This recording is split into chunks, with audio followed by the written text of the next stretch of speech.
বানাম, কেউ কি খাইবো? বানাইলে তো খাইবই।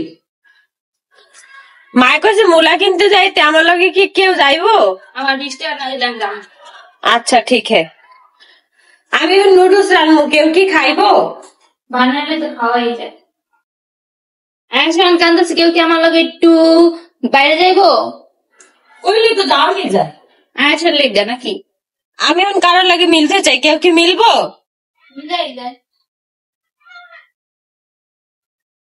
আমি এখন চা বানাম, কেউ কি খাইবো? আখি কিন্তু এক প্রতিষ্ঠিত নারী। দেখুন আখি কিন্তু সেই কত ছোট আয়াসকে নিয়ে কিন্তু আহাদের বাড়ি থেকে চলে এসেছিল।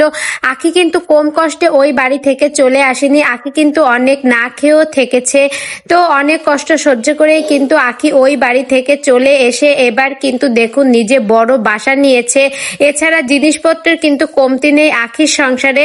তো মা বাবা বোনকে নিয়ে আয়াসকে নিয়ে অনেক ভালোই আছে। আয়াস কিন্তু তখন আরো অনেক ছোট ছিল।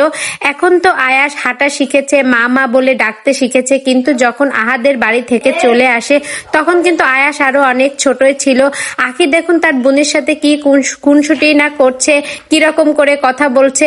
তো বোন থাকলে তো এরকম মজাই হয়। তো বন্ধুরা দেখুন আখিরা কিন্তু দুই বোন ভালোই আছে, মিলেমিশে আছে। তাছাড়া রিয়া কিন্তু আয়াসকে অনেক অনেক ভালোই বাসে, সারাক্ষণই কিন্তু রিয়া আয়াসকে আগলে রাখে। তাছাড়া রিয়ার মাও কিন্তু আয়াসকে অনেক অনেক ভালোই বাসে, সারাক্ষণই সে রেখে বেড়ায়। তো বন্ধুরা ভিডিওটি ভালো লেগে থাকলে একটা লাইক করে দেবেন।